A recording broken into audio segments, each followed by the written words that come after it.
Chapter 3: A Whole New World.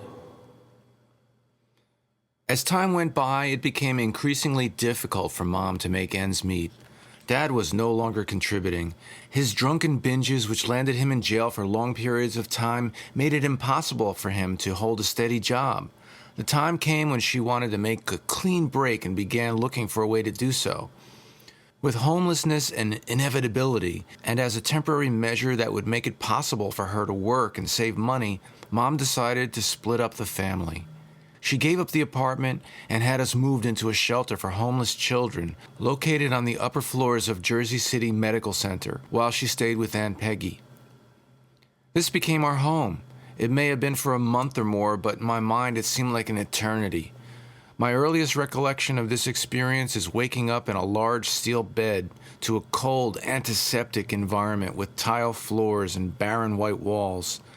My brothers and I were surrounded by strangers in a ward with 20 to 30 children of various ages. The nurses had charge of us, and they were very strict.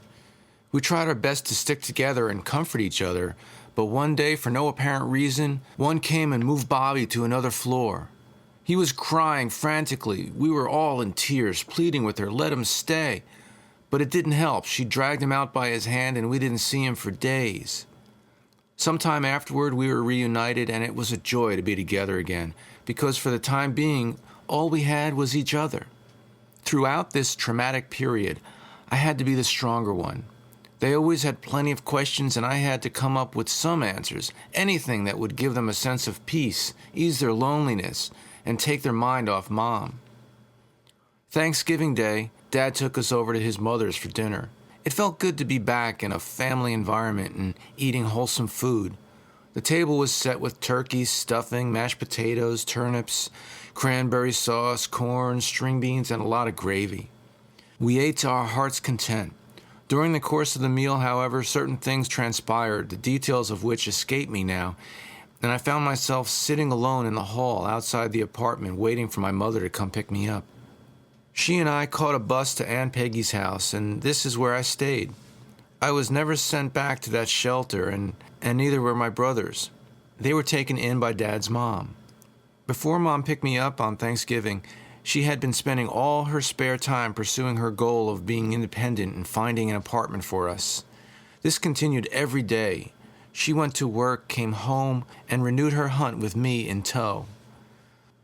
Conversation soon began taking place between her and Dad, and all of a sudden her search for new life was cut short.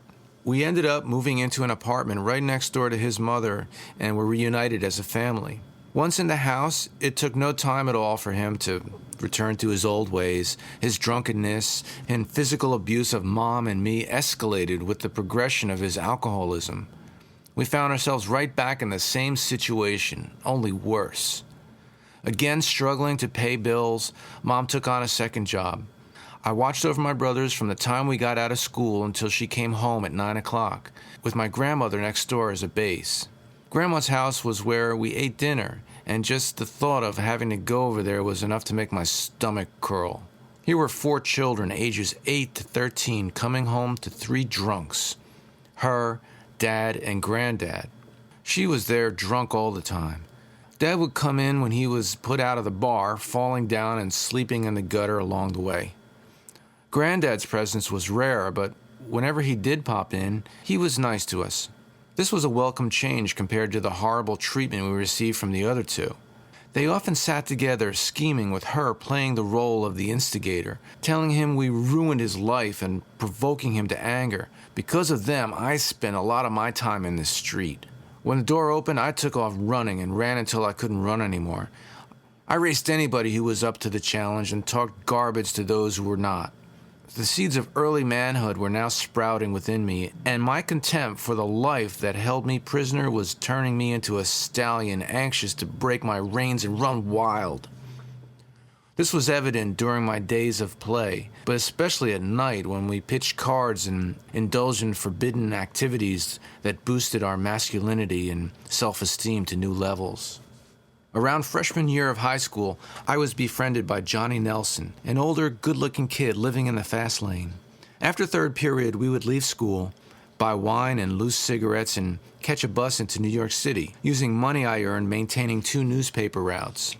Times Square was our hangout, and it offered excitement beyond our wildest dreams. Knives, guns, drugs, and women were readily available, and all became part of the life I was being introduced to, which included stealing cars. While hanging with Johnny, however, I was unaware of some of his more criminal activities, like robbing apartments and breaking into businesses after hours. These were beyond me, and after gaining knowledge of his more devious side, I began to question our friendship.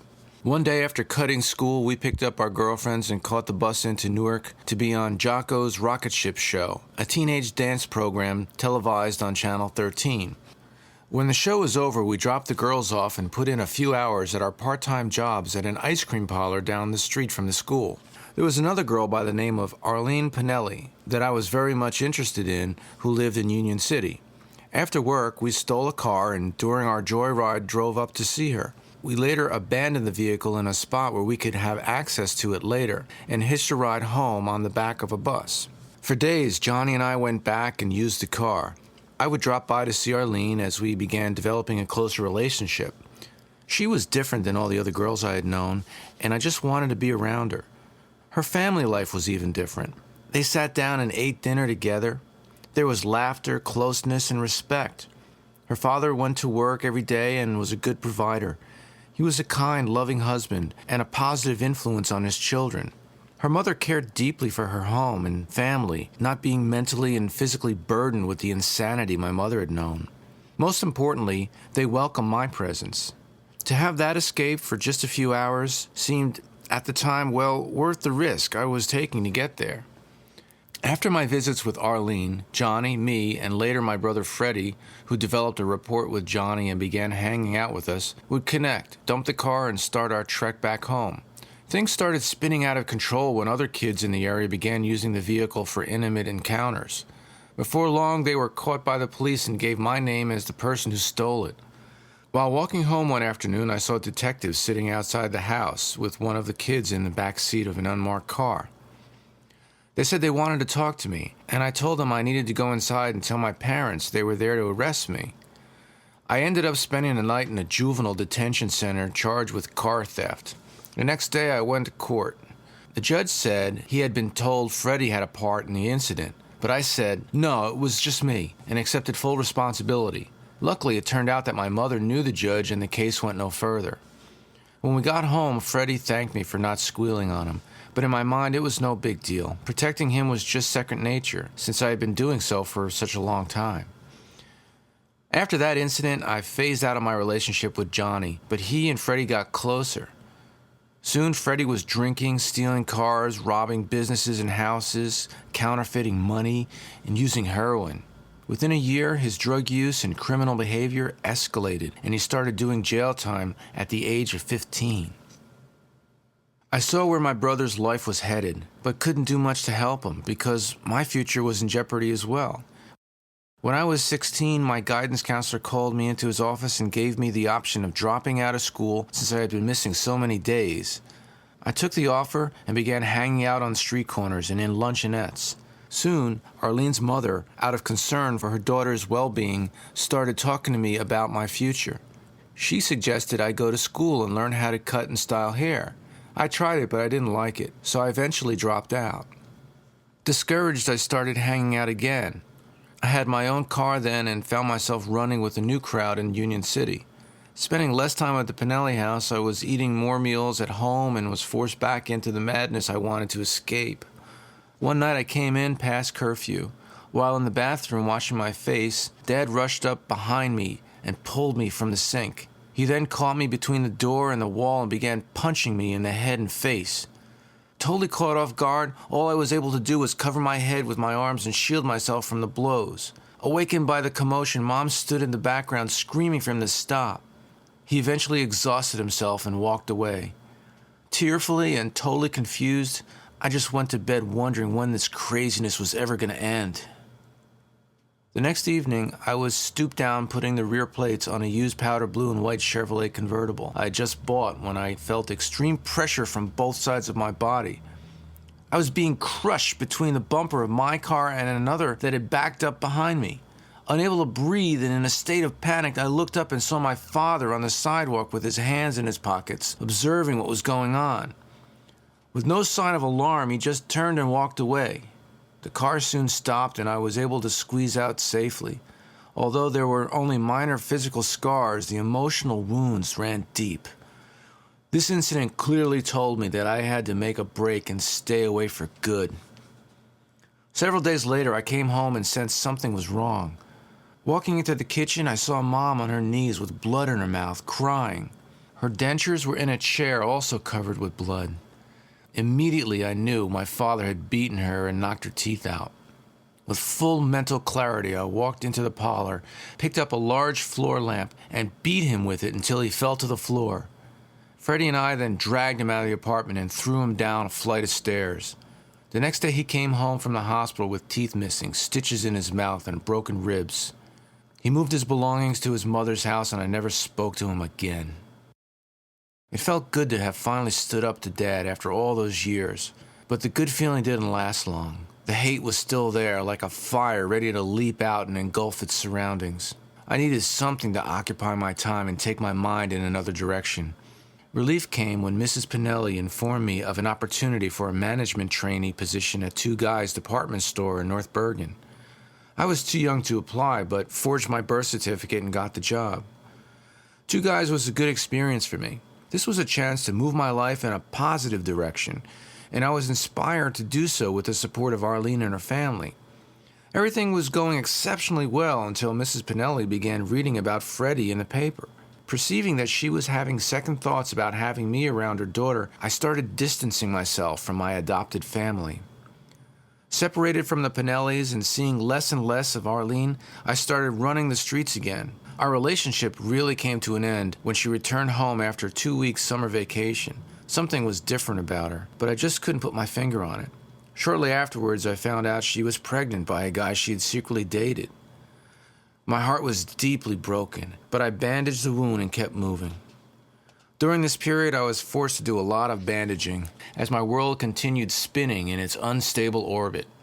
Within a span of 2 years, Tommy, who was caught stealing glue from his employer for sniffing, was forced into the Navy as an alternative to jail. Bobby was in and out of emergency rooms for use of drugs and alcohol, and I was moving on a parallel path, just as destructive but not as visible. One morning, while on my way out of the apartment for work, I was met by 2 policemen who asked to see Mom. They informed her that my father was dead, and she passed out on the floor. The cause of death was cirrhosis of the liver, a disease directly related to the heavy use of alcohol. He was 41. It was a cold, snowy day. All of us were there, including Freddie. I remember 2 marshals escorting him in wearing handcuffs. It was a somber occasion for everyone except me, but no one knew. Although I was not moved by Dad's passing, I forced myself to cry because it seemed like the appropriate thing to do. When the wake was over, I wiped my face and tended to Mom, who enjoyed seeing the family together once more, even though it was only for a short while. In the days that followed, real tears were falling from my eyes. This time I cried for my brothers, Mom, and myself because of the way our lives had turned out. Tommy was on the other side of the country at a naval base in San Diego. Freddie was in prison, and Bobby was an aimless, illiterate soul whose only motivation in life was to get high. Mom struggled to hold herself together after the funeral, but like fractured porcelain jarred one too many times, she crumbled when her job as a cashier was terminated. For 21 years, since a teenage girl living with her mother, this job made it possible for her to provide for her children, which is what she lived for. I could take care of myself, but she knew Bobby needed her. It was also her desire to have a place for Freddie to return upon his release. That hope was now gone. Feeling hopeless and dejected, she suffered a nervous breakdown. She was taken to the mental ward at Jersey City Medical Center, where she was given shock treatment. I recall going for visits and having to speak to her through a small screen door opening. It tore me apart to see her like this, and I began to shut down emotionally.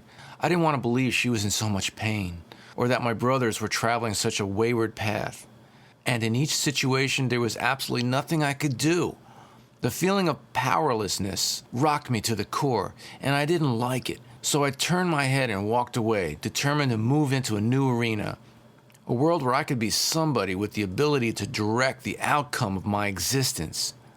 It was then that I set my sights on building businesses and relationships with the mindset that I would be the cornerstone and my personal fulfillment the pinnacle toward which all who entered my life would aspire.